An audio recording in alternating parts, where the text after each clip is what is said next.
Hi, it's Natasha. And Khalil. And we are the co-hosts of WokeNFree. Thank you for tuning in to our 61st episode of WokeNFree. If you have been tuning in every week for WokeNFree Wednesday, you know that WokeNFree is all about being real and honest with each other and you. We talk about everything and anything that's important to us, you, the world, and nothing is off the table. In this episode, we have a couple of things that we're doing. First, we're celebrating Halloween! Wahaha! Happy Halloween! What's your Halloween voice, Khalil? I want to suck your blood. Failure. Utter failure. Really good. Wow. You know what? I might be cast as the next Bram Stoker's Dracula. And we're also... You found out a revelation today. Nice. Nice. We learned something today? Yeah, we did. This is the first time, though. First time. There's a first time for everything. Oh, yes. Is what I say. Yes. There's also one time to make a good first impression. Oh, okay. Thank you. Yeah. I appreciate it. You're absolutely welcome, dearest. Secondly, in addition to Halloween, we are also... That's not a good voice. Come on now. In addition to Halloween, we are also doing a really cool special episode with guest Jade Kolb, who's going to be talking to us about whether we are doing enough for our stray and homeless animals in the U.S. So it's kind of a heavy topic, but I think it's poignant because as we get into the colder months of the year here, at least in the Northeast, what's happening to all of these beautiful little critters. We gotta make sure that everyone can be as okay as possible. But before we dive deep into the subject, a couple of things to go over. First, have you subscribed to WokeNFree on iTunes, TuneIn, Stitcher, Google Play, YouTube, SoundCloud, iHeartRadio, and all the other platforms that we're on? If you don't know what I'm talking about, go to WokeNFree.com and subscribe to each of those platforms which our show is on. Second, have you shared an episode? It's Halloween! Of course you should share an episode. It is one of the best times of the year, so we greatly appreciate it if you could share this episode out to friends and family and such. Of course, we'd love to hear from you on social media. Talk to us on Facebook, Instagram, Twitter, @WokeNFree. And then, of course, if you'd like to review our show and one of our episodes on any of the 18 platforms that we're on, please go to WokeNFree.com, choose your one of choice, and review away. Each week, we like to share a little bit about us before we dive into the topic for the episode. This week, we're going to tie into our topic, actually, because we're going to share what is your favorite things that cats do. What did we share last week? You forgot to mention. I don't know. I guess genre of books? Yes, exactly. Was that it? We shared that last week. This week, so you want us to do our favorite things to do at cats? Spray water in their face. No, I'm kidding. Maybe. Well, no, the favorite things that cats do. Like, what do you like that they do? Okay. I mean, it could be an activity you do with them, but... Okay, gotcha. Okay. I think probably the purring thing. I think it's kind of cute and slightly creepy, especially when our cat likes to do it on our neck. I think that's kind of cute and creepy at the same time. How about you? And when he kneels his paws back and forth, when he's like, he gets it in. You and feeling the love. Yeah, when he's just crazy, expressing his love and happiness. Yeah. That's super cute too. I just like when the cat curls up in my lap in the little ball. I think that's really nice of them. WokeNFree Nation, Khalil is obsessed with cats. He loves big cats, small cats, all cats. He's Well, you've seen it in the the old shows. They always have the villain, and he has this evil cat with him, and it's just sitting there waiting, just looking at him. Well, of course. I mean, if you were to ever ask, my favorite cat of movie time is definitely it Mr. Tinkles from Cats and Dogs. Oh, Mr. Remember the Tinkles? white with not the the sign. white? Oh, the white. I forgot what cat. that type of cat is. Yeah, he. Oh, I forget. I forget. Yeah, but he is everything. Yeah, with the flat face. Oh, because they have the flat nose. You like the flat-faced animals. Yes, I think there's something deeply troubling there. but super cute and creepy. I love it. It's just like a chinchi in your chanchi. Oh me, oh my, Yes, my. yes. But with that, before we get to our conversation with the one and only Jade Kolb, we gotta talk about who is this fabulous woman. So she's someone that I've worked with before. We both adore her. She is pretty phenomenal. So she lives in South Jersey with her husband, 4 cats, and 1 Uromastic lizard. She works, Sounds cool. She works as a system analyst for an educational software company and holds a BA in politics from NYU. Over the years, she has personally helped over 45 individual cats and kittens get adopted and or spayed and neutered. She has worked as a trapper for forgotten cats and helped rescue with 4 Paws with a Cause Rescue and Cats Meow Rescue. She has also acted as a transport for donations between PetSmart and Forgotten Cats. She holds a certificate from Alley Cat Alleys for completing a TNR course and received a certificate in animal first aid for completing a course from Burlington County Community College. So without further ado, let's get to our conversation with Jade Kolb. We always like to start off with a personal share, and this week's personal share question is, what is your favorite thing that cats do? Aww. Oh, wow. That's a good question. I like so many things that they do, but I think my favorite thing is when you don't feel well and you spend that day in bed and 1 or more cats are in bed with you, not on you, but kind of next to you, and just kind of giving their own moral support. Sweetness. I wish we could say the same for our cat. He's kind of a lone ranger. Well, he comes for heat. That's what I say. Yes, he loves to steal human heat for sure. So that's how we know the weather is getting colder outside. Yeah, once definitely. he comes to lay on us. Maybe in the past when I've been sick, I feel like he'll be in the same room. Yeah, he'll be like, meow, what's up? And he's like, oh, you're sick, whatever. He might touch you or something. Yeah. That's it. But he's not like, let me love you, mother. Like, our dog is definitely like, what's wrong? Well, kind of a bro. Yeah, he'll sit on your foot when you get up. Yeah. Jay loves to like human contact. I think he thinks he's a human. I think it's quite certain he thinks like I birthed him, but sadly I did not. I hope not. I know. No. I think I will birth hopefully human species creatures. But with that disturbing share, I say let's get this party started. And first question out of the gate is, how did you get involved with working with stray animals? Well, I've always had cats, and I've always felt empathy for cats that I see outside. And when I was a kid, I would try to get every cat that was out there without a home. And that didn't stop when I turned into an adult. I think I was in college when I found a litter, a mom and her litter, and I totally didn't know what to do. And I still feel bad about this till this day. I kind of called a rescue friend, and she said, here's my black book. Call whoever you want there, but don't tell them you got the number from me. And I called a bunch of people, and this one woman said, okay, yeah, I was crying, because I used every tool I had. And she's like, yeah, bring him here. And I gave her some money, what little bit I had. But now that I realize how much work it is, I really should have given her way more money. So I just, every time I see something, I can't pass a stray animal in distress. I really can't. And so, but I'm lucky now. Now I'm older. I've been able to work with some fantastic rescues that help with the cost of that. So that's really good. Perfect.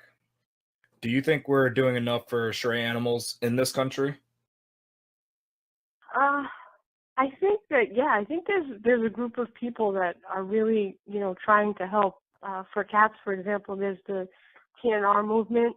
It used to stand for trap, neuter, release, but now it stands for trap, neuter, return, because it's important that you don't just release the cat anywhere, that you bring it back to where you found it.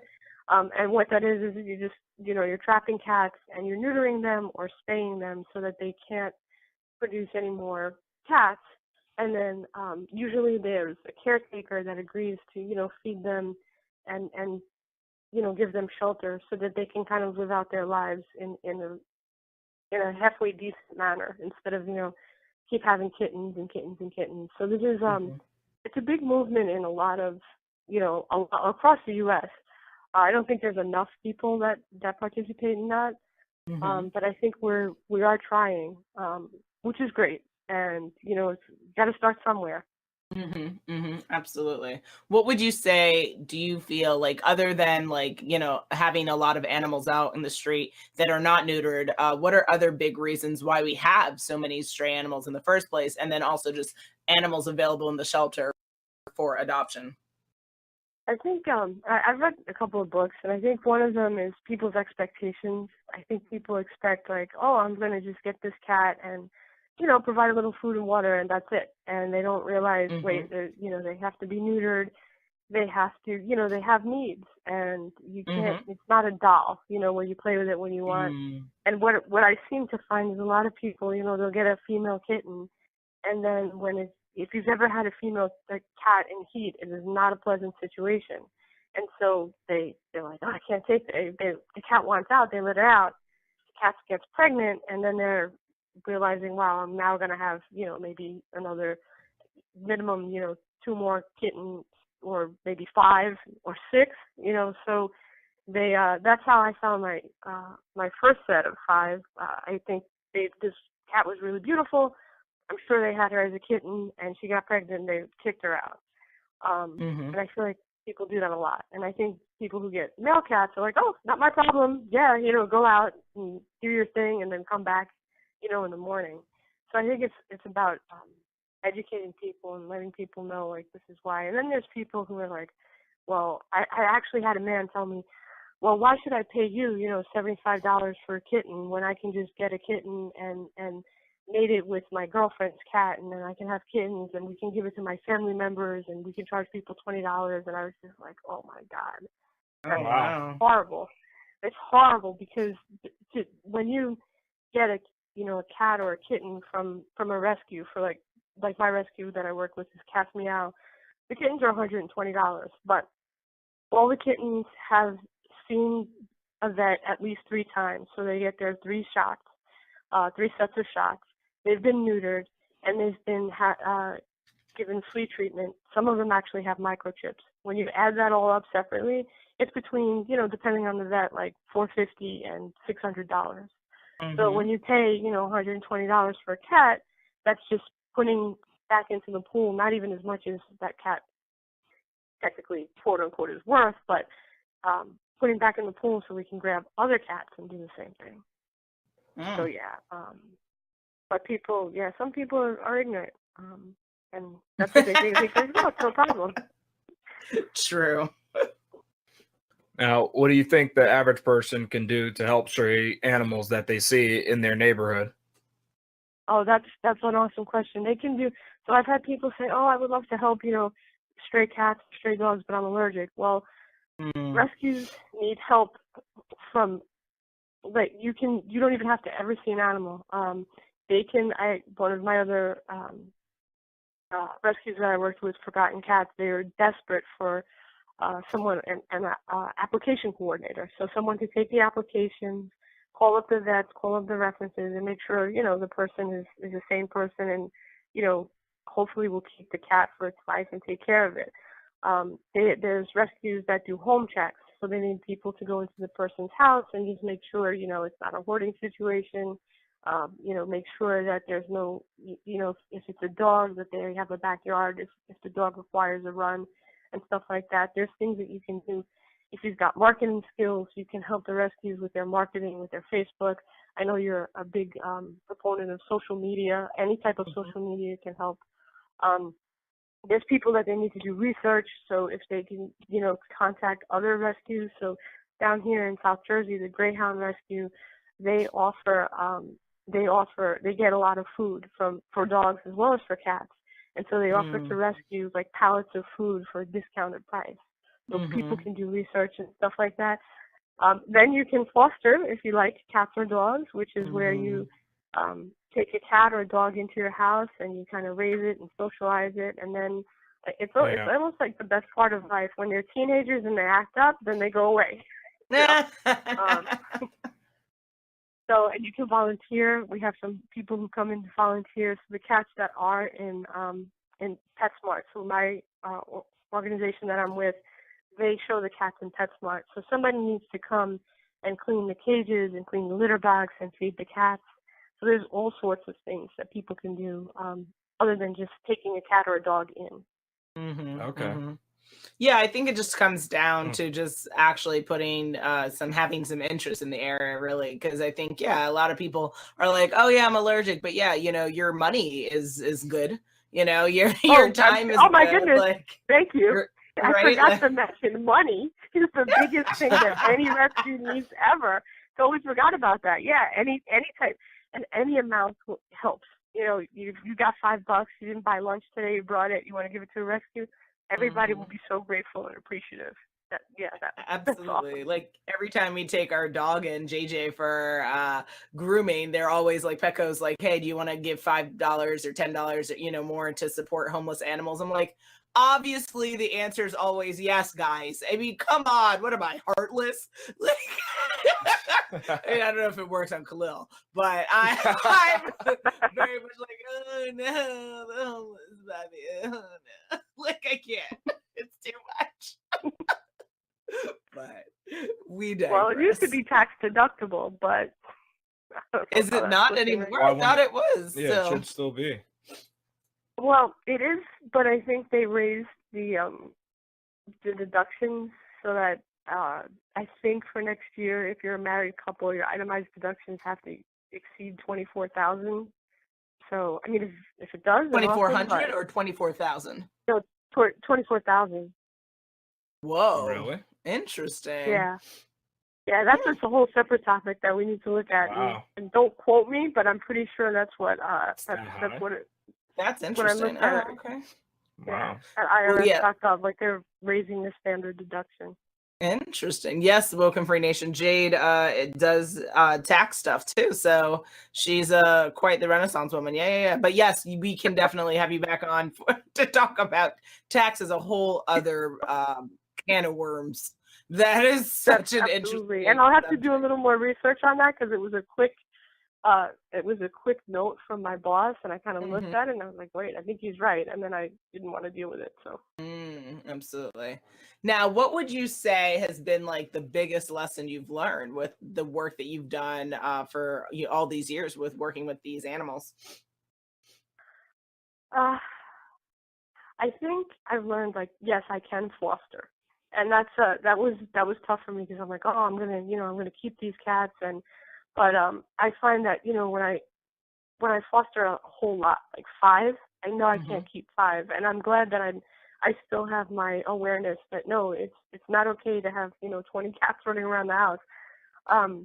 But I watched this little video on Facebook, and this woman found these kittens, and they were really, really tiny. They almost looked like mice, and she had to keep them warm and everything, and she took them home and she fostered them. And I don't know where she was speaking or what this situation was, but she was saying to a group of people that yes, it's hard to foster. It's hard to care for something for at least 3, 4, 5 months and then give it up and not really and even though the rescues do have applications and there's contracts and stuff and not really know what's happening. But she said, if I don't do this, then I can't save others. And there's so many out there. So once I saw that, I was like, okay, I'm gonna try again. I'm gonna foster, and I did. My recent group of 5 from June, 4 of them got adopted already to great families, great homes, and we've got one little guy left. He's so handsome, so I'm sure he'll get adopted pretty soon. But I think that's the lesson I learned from myself is that I can do it. Because for years I'm like, I'm not going to foster. But rescues are in need of fosters. And, I read this book. I was at some financial conference, and they gave out this free book, and I read this book. And this story really touched me. There was a kid, and he's on the beach, and the high tide came in, and there's all these starfish on the beach, right? And the kid picks up a starfish and throws it into the water. So some guy comes by and he's like, "What are you doing?" And he's like, "Well, I'm saving the starfish." And he's like, "Look around, look up and down this beach. Even if you stand here for like 100 years, you're never going to save every starfish. The tide's going to come back up, come back up." And he's like, "You know what?" And he's like, "It doesn't matter." And the kid picks up a starfish and says, "It matters to this starfish," and he throws it in the ocean. And that's what I feel like. My husband's always saying, "You can't save all of them. You can't save all of them." I'm like, "Yeah, but I can save this one." And so that's what I'm going to do. Absolutely. Yeah, I agree with you. In the past, I myself as well, I mean, Khalil, you can chime in, but I've always thought like fostering would seem so hard because like, what if they're super cute and yummy and then they have the little faces and then you're like, "Oh yeah, didn't leave," right? And then you're like, but you need a home, but I have 70 of you. Like, what do you say? Yeah. yes, that's it. But I'll tell you, I was relieved to have those 5 leave my house because they were teenagers and they were wrecking the joint. They were like, you forget how kittens, because cats can live 20 years and such. I have one, let's see, I've got 16, 10, 6, and Lucy's 2. And you forget, you're like, oh, these are adults, everything is calm. And they were climbing up the bookcase and they weren't doing a good job and books were flying out into the litter box. And they were just a mess. Like, I was like, "You guys have to?" I was like, "Yeah, we have room for them." I'm like, "Thank you." I did cry the day that I dropped them off because I felt like I was abandoning them. But the rescue was really nice. They let me. I can come there anytime, so I go every day. And I went for every adoption to see them off, and I give them a little toy, and I leave. They give the adopters a folder, and I leave my cell phone number and my email address in there. Like, if you ever don't want this cat, 10 years later you decide you don't want this cat and just cast me out as not in existence, just call me. I'll take the cat. You're like a cat fairy godmother. This is they go with a little folder. They little poor sweet souls. I do want you to. I do have a follow up question. When you just so everyone knows, WokeNFree Nation. Hopefully they're woke about the idea of adoption. But why is it important that people adopt animals versus buying them? Because I do want to make sure that gets said as well. Because there's about 4 million dogs and cats that are killed in shelters in the United States every year. And when you buy a dog or a cat, it might be a little less this year. It might, or in the past couple of years, but it's about 4 million, very close, if not 4 million. And every time you buy a dog or you buy a cat, people love money, and it becomes lucrative, and they keep. They'll keep in business. So if you don't buy, if you rescue, if you go to a legitimate rescue and you adopt a cat or a dog, there is going to be a small fee, again, to cover all those things that we talked about. But you're not only saving that life, but you're now allowing the rescue to bring in another cat or dog. And you're saving another life. So that's the more that goes through the rescues, the less that have to be sent to shelters or most shelters are kill, and it's not because they're mean, it's because they have no room. So like your city animal shelter, like in New York it's CACC, I think. They can only take so many, and once they're full, they have to start putting animals to sleep. Perfectly good, perfectly healthy animals. And there's also a myth like, well, if this dog or this cat is in the shelter, then something must be wrong with it. The cat must, be scratching or peeing, and that's just not true. People surrender for all different types of reasons. Are there some behavioral problems? Yes, absolutely. But are there some awesome dogs and cats that just had the unfortunate, luck of having a human parent that said, well, I'm moving, and it's a long drive to Atlanta, so I'm just going to put you in the shelter. It happens. People do that all the time. Absolutely. We got divorced, and I never liked this cat anyway. There they go. And then also natural disasters. People don't even know that too, that all these storms that we're having, so many animals are not only threatened during these disasters where people abandon the animals while they're trying to get out of Dodge, which is really horrifying, but a lot of them end up in the shelters as well too. So yes, I'm glad that you said that people sometimes don't understand that there's nothing wrong with these animals in shelters. They just need homes. And like, if you have a willing home, be woke and be free and go get that little cute pup and kitten. And also older animals too. It breaks my heart that people only want to adopt, like, we're ageist, not only to ourselves, but right to like pets. They're like, I don't want that 2-year-old dog. I want that like 6-month-old puppy. And it's like, but what happened to the 2-year-old? What happened to the 10-year-old? What happened? Like, they need homes too. True.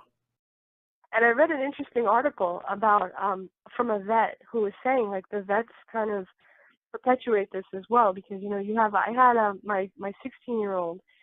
She my husband called me. She's like, the cat's crying. She was screaming. She wasn't crying. And I was like, take her to the vet. And he took her to my vet, and then my vet's like, you gotta go to an emergency vet. And I went to the emergency vet.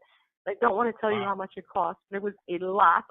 But she's 16, and the first thing they said to me was, well, it wouldn't be wrong to put this cat down. And I'm like, okay, well, if she's in pain and she's suffering, then yes. But until you tell me what it is, and what it turned out to be is she either had a stroke or an inner ear infection, and I'm pretty sure it was an inner ear infection, because she took the antibiotics and was better. Okay. And so my point is, if I would have listened to that vet, I would have put my cat to sleep because of an ear infection. That's horrible, Yeah, that's like ridiculous and malpractice, really. But well, I'm sure there are a lot of people come in and they're like, well, I can't spend it and whatever. But what the point of this vet was for vets, like, so I could have spent X amount of dollars fixing my 16-year-old cat, or I could have put her to sleep for like less than a tenth of that, and went out and bought a kitten, rescued a kitten for less than a tenth of that. So, it was an interesting article, and it's sad that people think that way. I won't. I'll go into debt. Well, it's just money. Exactly. Yeah. Take another credit card. Not a problem, but I got her fixed. So and, we have to do more financial planning episodes, Jade. Oh man. Goodness gracious. She's like, credit, who needs it? I have my kitties. But they appreciate but no, of course, money comes easily and freely. You have to believe that. Actually, there's a great book you should read, Jen Scenario. I'm telling everyone this. You Are a Badass. I believe it's called like You're a Badass at Making Money. Totally pick that book up. It's awesome. Yeah. Excellent. What has been the hardest thing you've dealt with in your work in terms of with stray animals? I think it's when you can't save them. So my friend and I went to trap. Basically, there was a house like on the outskirts of Philly, and the owner died. And the owner was, I guess, a hoarder, had all of these cats. They weren't fixed. So we went to trap them, fix them, and put them back by the house, at least outside the house. And there were people who agreed to feed them, and we trapped 10 of them that night, and it was a horrible night. It was snowing. It was miserable, and on the way to transport them to the clinic to get fixed, one of them passed away, and it's so sad because you're like, oh, you're so close. I want to help you, and I think that's the hardest thing when you lose. One doesn't happen a lot, luckily, but when you lose one or two, or if you're fostering kittens, sometimes kittens just die. It's called fading kitten syndrome. They just, pass away. Luckily, I haven't had that with a kitten, but I have had a trapped cat, pass away, and you're always questioning yourself, like, did I do the best thing for this cat? Like, what if I didn't trap it? The truth is, there was probably some sickness or something, some reason why it died while in your care, but it still hurts. Is that similar to like SIDS, where it's the sudden infant death syndrome kind of thing? Yeah, the fading kitten syndrome is, it's like that. And it's so funny because in 2012, when I, found this first set of 5 kittens, I had a boss whose mom rescued wildlife. And my boss was like, no, yeah, don't worry, it's not your fault. Sometimes kittens just die. And I was like, none of my kittens are gonna die. I don't know what your mom's doing, you know. But they didn't. They all did. They all lived, you know, to maturity till they were old enough to, you know, adopt, and then I adopted them out. And but yeah, it happens, and that would really hurt me. The kittens would really hurt me the most. But luckily, I haven't had that experience with kittens. Could you actually explain what trapping is for everybody? Oh, That'd be, sure, like, good to absolutely. know. So they sell these humane traps, which are really cool. They're about 3 feet long, and they're about maybe 6 to 8 inches, like, wide, and about that tall, maybe a little bit taller. I'm not really good with with the kind of measurements, but anyway, what happens is you put food in the back of this trap, and the cat goes in, and it steps on a little, like a little plate, and that triggers the front. It's a hook that holds the front door open, and when they step on the plate, they're far enough in that they can't get back out. It triggers the front door to close. So the little hook that's stuck on the front door becomes undone, and the front door closes.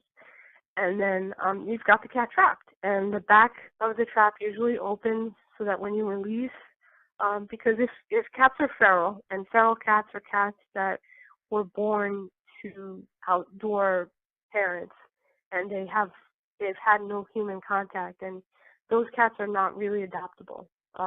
So that's why they go back out. And when sometimes they can be frightened, and they can be mean, and so there's a back door that just slides open to let the cat out. Oh. And those traps range in price anywhere from like $45-$50 to like I know this rescue for Paws with a Claws. She has her traps for like $110 because they're like kind of like plastic coated so they don't rust and stuff. Yeah, because you leave it out. They're out in all types of weather and everything.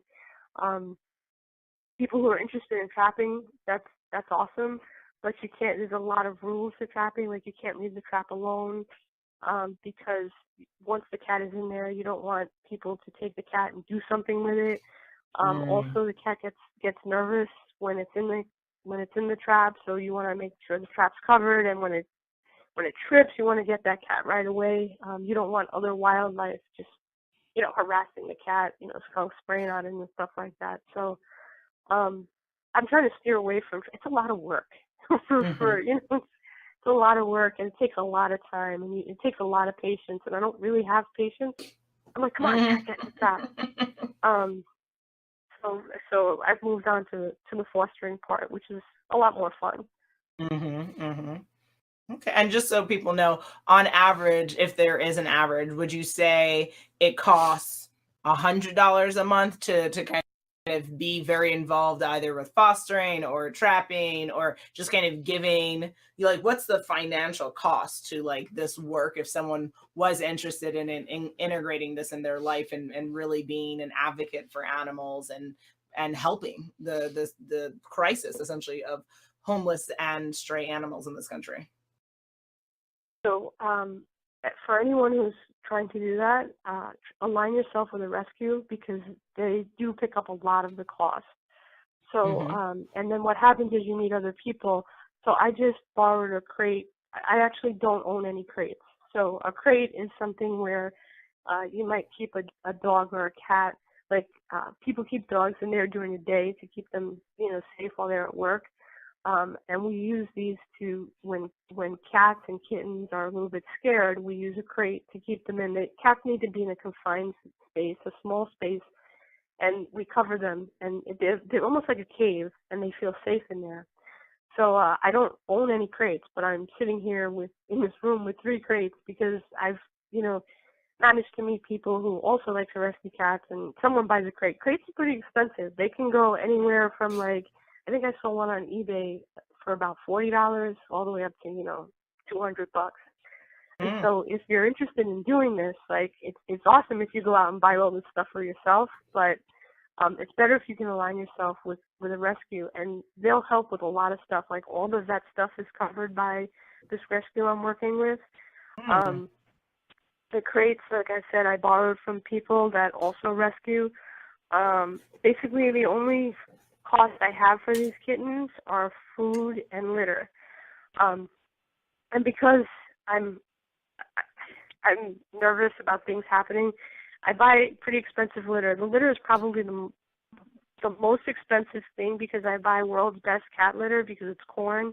Because kittens, if you get clumping clay with kittens, they can actually lick the clay and then it clumps in their stomach and it could cause all kinds of problems and quite possibly even death. So I use that litter, and then I buy in bulk pretty much from Chewy. So depending on how many cats or kittens you have, and if nothing goes wrong medically, then probably I would say you could probably do it for about, if you had maybe one or two kittens, probably like $100 to $150 a month. I buy the flea treatment myself because I don't want to wait for the rescue to get it to me, because I have 4 cats of my own. And if anybody's ever had fleas, it's a horrible situation. They're disgusting, and the eggs can last like 3 months and stuff. So I buy my own flea treatment for these guys, so that brings up the cost a lot, about $10 an application. But yeah, if you can, some rescues will even give you food and litter, so the cost can be very minimal depending on the rescue. Okay, and just quickly, some shelters or rescues that you would recommend for people to look into? Oh, so the main one is the one I'm working with, Cats Meow, because they're awesome. They've paid for everything. They'll pay for stuff even if the cat needs to be, if it's feral, it's trapped, neutered, and released, they'll release it out. They keep cats that are, cats can get feline AIDS. So if a cat has feline AIDS, they can live a long life. But, you know, they have like basically the HIV virus. People cannot get it. It's not people HIV, but it's it's cat not zoonotic. version of it. Yeah. And so you can't bring those cats into PetSmart, but they will allow you, if you're willing to foster that type of cat, they'll allow you to foster it. They'll promote the cat on their website, and they'll do, like, that cat will need to get adopted through the website, but they'll do that. Another great rescue is 4 Paws with a Cause. My friend Jody runs that rescue. They're down here in South Jersey. And I worked with Forgotten Cats, which is really a low-cost spay and neuter for people. So that's very helpful, because I know that there are people who, you know, want to get a cat and want to give it love, but they really don't. They're not going to take out another credit card to pay for the spay and neuter. So it's very important for things like that to happen, for organizations and groups to offer low-cost spay and neuter. So that's great. My friend got 2 cats from, there was a Brooklyn cat rescue. I know you guys are based, you know, in the New York area, but I don't remember the name. But well, there's like Bidawee, right? There's Bidawee, and then there's North Shore Animals out here in Long Island. Bidawee, I think, is New York. They might be other states as well. And then what's another good one? Oh, we have, well, ASPCA, right? That, don't they? Yep. Can't you adopt from ASPCA? The ASPCA. They do. They do a lot of work too. I kind of tend to go for the smaller rescues because. So with ASPCA, so with this rescue, my friend works with them, and I said, hey, you know, my friend called me from Brooklyn. The last set of 5 were actually. I said, my friend called me, and she's got 5 kittens, and I'm, you know, wondering. She's like, if you can foster them, we'll take care of everything. And so she didn't even care that they were from New York. And I went and I got them from Brooklyn, and I brought Canarsie actually, and I brought them down here, and they got adopted here. So I kind of like the smaller rescues that kind of, you can't, if you go to the ASPCA, you can't, they don't take cats and kittens. You can't say this. You can't say, hey, I have this issue. They kind of where they get their cats from what I understand, is like rescue, like as abuse cases. So, but if you just have a cat, they'll tell you to go to animal control, and which they have to take the cat. And there's a really good book. I can't remember the name of it, but it talks about kill versus no kill shelters, and there's a whole big controversy. And the thing is that like counties, they have to be kill shelters because they have to take every animal. Rescues can say, hey, we're full. I'm sorry, if you can hang on to that cat for another, month or two when things open up, that's fine. But like your CACC, they have to take the cat, and so they're going to get full. So that's what happens. But my choice is to work with the smaller rescues. But work with anybody who's saving any type of animal. It's awesome. Yeah, exactly. As we approach the holidays and colder temperatures here in the Northeast, what should people remember with stray and homeless animals they might see or interact with in the streets? If they can you can build a pretty cheap cat shelter, mostly is what I've been looking at. But I saw this cool thing on Facebook where dogs could fit into it. They got these really huge like coolers, and they had somebody cut out like a door for them. And I mean, you could fit a pretty decent sized dog in there if they wanted to come in. I think shelter is the most important thing during as the months get colder and snow starts falling and stuff. And then also water, because for cats, they can usually derive their water from wet food. But then again, people are not putting out wet food because it freezes. So if people can, invest in one of those heated water bowls, that would be awesome. But shelter, I think, is the main thing to keep them, from the elements.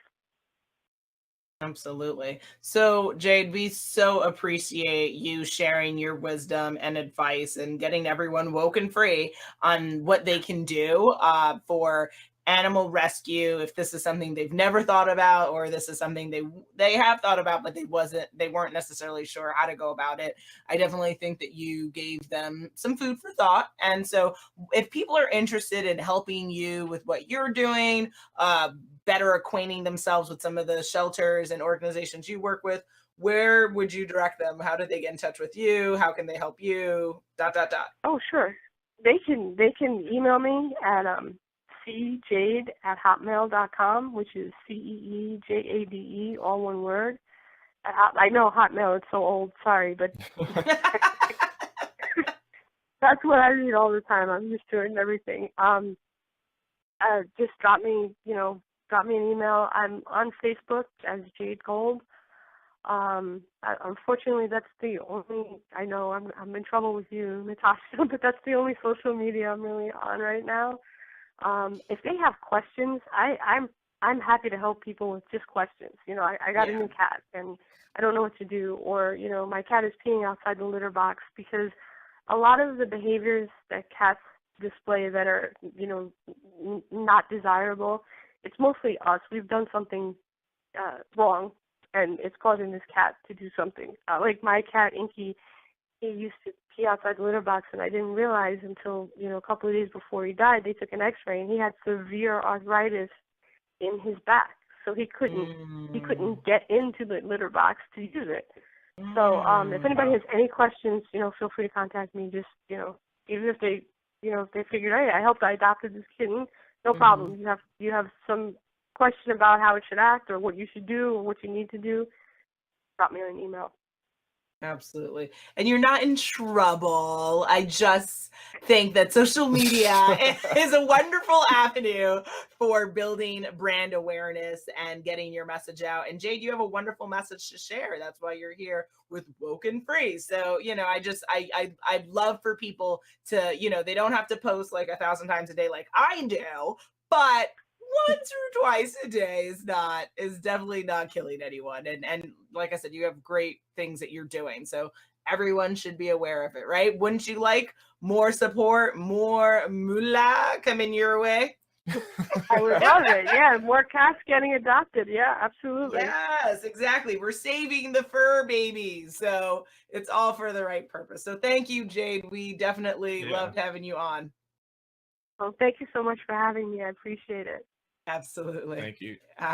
We are at that time again. It is coming to the end of our 61st episode of WokeNFree. Better. This was quite the episode discussing whether we are doing enough for stray and homeless animals in the U.S. So, as per usual, I ask the question, will I leave you hanging for what our next episode will be about? Drum roll, please. Brains! On our next episode, we will be talking about whether all cultures respect themselves. Make sure you follow us on social media to follow along in the conversation, and make sure you tune in next week for WokeNFree Wednesday to join the conversation at WokeNFree.com. And if you'd like to be a guest on the show, not talking about brains, please submit a topic for an upcoming episode or share how you feel on our Contact Us page at WokeNFree.com. So that's WokeNFree.com. As per usual, we're very active on social media. You can always find us on Facebook, Instagram, and Twitter at WokeNFree. If you didn't already subscribe, please do. Share the episode and make sure you come back to join the conversation every Wednesday for WokeNFree Wednesdays. Remember, WokeNFree is more than a podcast, it is a way of life. Until next time. Happy Halloween!